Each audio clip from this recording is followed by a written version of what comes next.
Film की कहानी शुरू होती है और हमें एक गर्ल्स हॉस्टल का सीन दिखाया जाता है जहां पर हम कुछ लड़कियों को देखते हैं जो गर्ल्स हॉस्टल के बाथरूम में मौजूद थी। वही हम एलिस नाम की लड़की को भी देखते हैं जो उन सभी लड़कियों की लीडर है। उस बाथरूम में अपने सारे दोस्तों के साथ किसी तरह के रिचुअल कर रही होती है। इस दौरान वह बताती है कि कुछ साल पहले इसी हॉस्टल के इसी बाथरूम में एक लड़की ने आत्महत्या कर ली थी और वह यह भी बताती है कि वह लड़की किस तरह मारी गई। उस लड़की ने अपने ही हाथों से अपनी नस काट ली थी और इस दौरान वह उसी के खून से बाथ टब में डूबकर मर गई थी। ये बात सुनकर वहाँ मौजूद सारी लड़कियां बहुत डरी हुई थी। एलिस अपने सारे दोस्तों के साथ तब उसी लड़की की आत्मा से बात करने के लिए वहाँ रिचुअल कर रही होती है। कुछ अजीब सी पावर जनरेट होती है और वो लोग देखते हैं कि उस बाथरूम की बाथ टब से एक लड़की बाहर निकल रही है जो पूरी तरह से खून से सनी हुई है। गिरी नाम की लड़की इतना डर जाती है कि वो उसी बाथरूम से भागकर अपने रूम में जाकर छुप जाती है और यहाँ पर हमें पता चलता है कि एलिस ने अपने ही कुछ दोस्तों के साथ मिलकर अपने ही कुछ दोस्तों को डराने का प्लान बनाया था। दरअसल ये सब एलिस का एक प्रैंक था। वो वहाँ मौजूद सारी लड़कियों को डराना चाहती थी। इधर हम कैरी को देखते हैं जो डरी हुई अपने रूम में मौजूद थी जहाँ पर उसे एक मास्क पहने हुए आदमी नजर आता है जो उसी तरफ से आगे बढ़ रहा था। इधर हम सारी लड़कियों को देखते हैं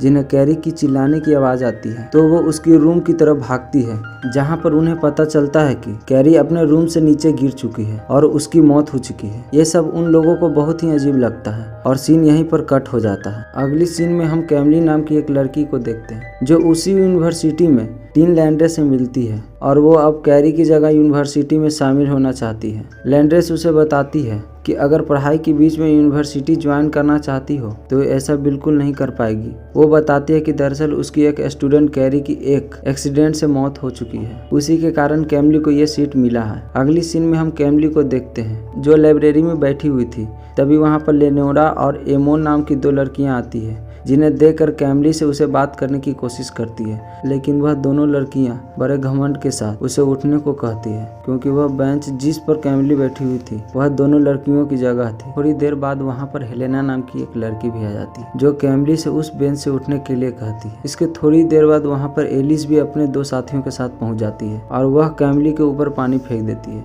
जिसके बाद उसे मारने लगती है। तभी वहाँ पर मिस लेंद्रे आ जाती है जो इन सभी लोगों को ऑफिस में बुलाती है, लेकिन कैमली लेंद्रे को कुछ भी नहीं बताती है और इस तरह से एलिस और उसकी सहेलियां पनिशमेंट से बच जाती है। अगले सीन में हम कैमली को देखते हैं जिसे उनकी रूम में कैरी की आत्मा नजर आती है जिसे देख लोग पूरी तरह डर जाते हैं, लेकिन हम देख पाते हैं कि वह सिर्फ एक सपना देख रही है। और इसी बीच उसके रूम में एक लड़का आता है जिसका नाम ड्रेवर है। ड्रेवर उसी यूनिवर्सिटी के छोटे मोटे काम किया करता है जो मिसेज लेंद्रे का बेटा है। कैमली उसे यूनिवर्सिटी के बारे में बहुत सारी जानकारियां लेती है कि यहाँ पर लोग जिस तरह की सुपरनेचुरल पावर की बातें करते हैं क्या वह सच है। तो ड्रेवर बताता है कि कुछ चीजें सच हैं और कुछ चीजें सिर्फ लोगों को वहम है। इसके बाद हमें कैमली क्लास को देखा जाता है जहाँ पर टीचर बेथनी नाम की एक लड़की को कांग्रेचुलेशन कर रहे होते हैं। दरअसल बेथनी ने किसी ऐसी टूर्नामेंट में बड़ी स्कॉलरशिप जीती है और उसे बहुत सारा पैसा भी मिलता है जो उस यूनिवर्सिटी के बहुत अच्छी बात है। टीचर उसे बधाई देते हैं। बेथनी एलिस की ही ग्रुप थी कि बेथनी ये कंपटीशन जीती है। इसके बाद हमें लाइब्रेरी का सीन दिखाया जाता है जहाँ पर मिसेस लेंद्री सभी स्टूडेंट को एकता करके साथ में काम करने के लिए कहती है। इस दौरान हम कैमली को देखते हैं जो लाइब्रेरी में कुछ किताबें एकता कर रही होती है। तभी वहाँ पर दो लड़कियाँ आती हैं जो मास्क पहनकर उसे डराने की कोशिश करती है, लेकिन इसी बीच हेलेना वह आकर कैमली को उन दोनों लड़कियों से बचाती है। इसके बाद कैमली हेलेना से पूछती है कि आखिर कैरी की मौत कैसी हुई थी। तो हेलेना उसे बताती है कि हॉस्टल की सारी लड़कियां का मानना है कि उसकी मौत एक एक्सीडेंट थी, लेकिन कैरी की फैमिली को लगता है कि शायद उसे किसी ने मारा था। तभी वहाँ पर एलिस आती है और उन लोगों की बातें सुनकर वहाँ कहती है कि अगर हमें पता लगाना है कि कैरी की मौत कैसी हुई तो हमें कैरी की ही प्रीत से पूछना होगा और इसके लिए हमें एक नेचुरल करना होगा। उसकी बातें सुनकर कैमली और हेलेना दोनों समझ जाती है कि वह कैमली को डराने के लिए एक नए तरीके से प्रे करने के लिए उसे यूज करना चाहती है। हालांकि कैमली और हेलेना दोनों उसके नेचुरल में शामिल होती है जिनमें वह कैरी की आत्मा से बात करने वाली है। एलिस की कुछ फ्रेंड और कैमली भी इस रिचुअल को करने लगती है। इस दौरान हम देखते हैं कि सच में वहाँ पर कैरी की आत्मा आ चुकी है जो लोगों को बताती है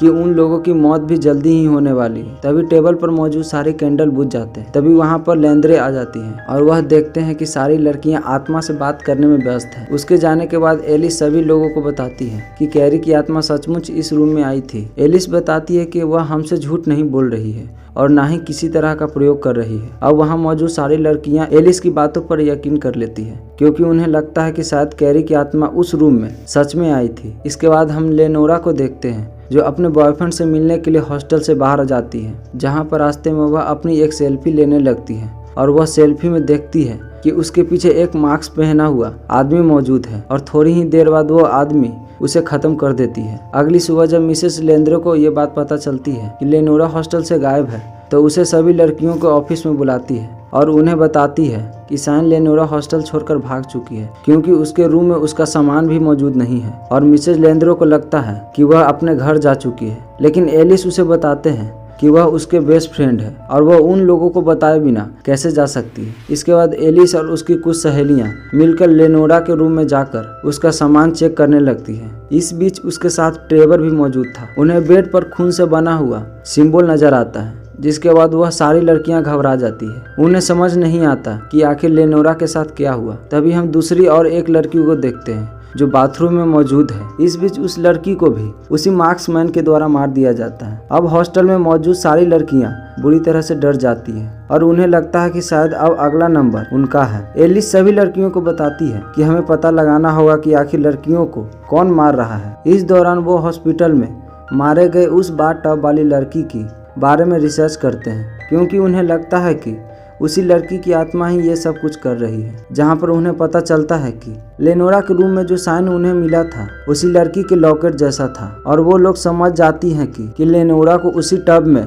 मर चुकी लड़की की आत्मा ही खत्म किया है। इसके बाद एलिस सभी लड़कियों को बताती है कि हमें उसी बाथ टब वाली लड़की की आत्मा से बात करनी होगी और वह सारी लड़कियाँ मिलकर एक बार फिर से रिचुअल करने लगती है और तभी वहाँ पर उस लड़की की आत्मा आ जाती है। एलिस उसे पूछती है कि उसकी जान किसने ली, तो वो लड़की बताती है कि उसकी मौत का कारण कैमली है। ये सब सुनकर एलिस बहुत ज्यादा गुस्सा हो जाती है और कैमली को मारने लगती है क्योंकि उसे लगता है कि ये सब उसी के कारण हो रहा है। थोड़ी देर बाद वहाँ पर हेलेना कैमली को लेकर वहाँ से अपने रूम में चली जाती है। इसके बाद हम कॉलेज कैंपस में ही युवान नाम की लड़की को देखते हैं जो डांस प्रैक्टिस कर रही होती है। तब उसके पास भी वही मास्क वाला आदमी आता है और अपनी रखी हुई चाकू की मदद से उसका गला काट देता है। उसी वक्त एलिस को भी देखते हैं जिसे लेनोरा के मोबाइल से एक मैसेज आता है और लेनोरा उसी कॉलेज के बाहर बुलाती है। एलिस भी मैसेज को देखकर लेनोरा से मिलने के लिए कॉलेज से बाहर जाती है, जहाँ पर उसे वही मास्क वाला आदमी नजर आता है जो उसे बेहोश कर देता है। इससे पहले एलिस जब उस हॉस्टल से बाहर निकल रही थी तो कैमली ने उसे देख लिया था और वो अपने पास एक चाकू लेकर उसका पीछा करने जाती है। लेकिन तभी वहाँ पर वो मास्क पहना हुआ आदमी आ जाता है जो उसे भी घायल करके वहाँ से ले जाता है। कैमली को जब होश आती है तो वो अपने आप को एक चैन से बंधी हुई पाती है और उसके ही बगल में उसे एलिस भी नजर आती है जिसे भी बांध कर रखा हुआ था। तभी वहाँ पर दो लोग आते हैं जिन्होंने अजीब तरह का मास्क पहना हुआ था और थोड़ी ही देर बाद वो दोनों अपना अपना मास्क उतारते हैं और यहाँ पर हमें पता चलता है कि वो दोनों लोग कोई और नहीं बल्कि बेकनी और ड्रेवर ही है। एलिस के दोस्तों को खत्म किया था। इसके बाद बेतनी उन दोनों को बताती है कि वो जब यूनिवर्सिटी में आई थी तब से ही ड्राइवर को पसंद आती है और ड्राइवर और दोनों रिलेशनशिप हैं। इस दौरान वह बताती है कि उसने जो इजी कंपटीशन जीतकर स्कॉलरशिप हासिल की थी वह उसकी बहुत बड़ी चीटिंग थी। दरअसल उसने ही इजी कैरे से ही चुराया था और उसने उस कंपटीशन के लिए भेज दिया था और जब उसे पता चलता है कि वह उस कंपटीशन को जीत चुकी है तो उसे लगता है कि शायद वह पकड़ी जाएगी क्योंकि कैरी का ही ऐसे उसने अपने कंपटीशन को जीतने के लिए भेजा था और अगर कैरी सभी लोगों को बता देती तो बेतनी को इस कॉलेज से रेस्टिकेट भी किया जा सकता था। इस डर के कारण ड्राइवर और बेतनी ने मिलकर ही कैरी को खत्म किया था ताकि उसका ये राज कैरी के साथ ही चला जाए और वह उस स्कॉलरशिप के अकेले हकदार बन जाए। लेकिन जब इस दौरान जब उन लोगों को पता चला कि कैरी की भी कई सहेलियां को भी उस राज के बारे में मालूम है तो ट्रेवर और बेतनी ने उस सारी लड़कियों को भी खत्म करने का प्लान बनाया और वो बताती है कि सभी लड़कियां पूरी तरह से आत्म ऊपर यकीन किया करती थी और उन्होंने उसका ही फायदा उठाया। दरअसल जब वो लोग रिचुअल किया करते थे तब बेतनी भी वहां पर मौजूद रहती थी और जितनी भी रिचुअल हुए हैं उनमें कुछ ऐसा करती जिससे सारे लोगों को लगे कि वहाँ पर सच में आत्मा मौजूद है। इसके बाद कैमली अपनी रस्सियां खोलने की कोशिश करती है। इस बीच ट्रेवर एलिस और कैमली को बताता है कि वे जब 12 साल का था तब उसकी एक केयर टेकर हुआ करती थी, जो वही लड़की है जो बाथ टब में खून में डूबकर मर चुकी थी, कि उसी ने उस लड़की को हथौड़े से मार दिया था। दरअसल ट्रेवर एक मेंटल डिसीज से ग्रसित थी और यही कारण है कि उसने बिना किसी रहम के कई लड़कियों को एक साइको की तरह खत्म कर दिया। इस दौरान हम कैमली को देखते हैं जो मुस्कुरा रही होती है। इस बीच वो बेथनी को भी बताती है कि वो कई यूनिवर्सिटी से अपना हिसाब चुकाने के लिए आई हुई है। बेथनी उसे बताती है कि वो कुछ ही देर में मरने वाली है। थोड़ी ही देर बाद उस लाइब्रेरी की लाइट क्लिकर होने लगती है तो बेथनी लाइट्स को ठीक करने के लिए वहाँ से चली जाती है। इधर ट्रेवर वहीं पर उन दोनों के पास मौजूद था, जहाँ पर कैमली उसे कहती है कि अगर वो चाहे तो यहाँ से आजाद कर सकता है। इसके लिए वो उसे जान से नहीं मारेगी और उसे अच्छे हॉस्पिटल में एडमिट कराएगी ताकि उसकी मेंटल कंडीशन सुधार हो। इस बात से ट्रेवर को बहुत ज्यादा गुस्सा आता है और थोड़ी देर में वहाँ पर हेलेना आ जाती है, जो अपने पास रखी हुई चाकू से ट्रेवर को घायल कर एलिस और कैमलिस को आजाद कर देती है और वो तीनों लोग वहाँ से भागने लगते हैं। लेकिन तभी वहाँ पर बेथनी आ जाती है जो हेलेना को घायल कर देती है। इसके बाद कैमली और बेथनी के बीच फाइट होने लगती है और इस बीच कैमली बेथनी के गले में एक ट्यूबलाइट घुसा देती है और वो बताती है कि वो कैसे भी हथियारों को खत्म करने के लिए ही इस यूनिवर्सिटी में आई है। दरअसल कैरी उसकी कैमली की बेस्ट फ्रेंड थी और जब उसे पता चला कि कैरी ने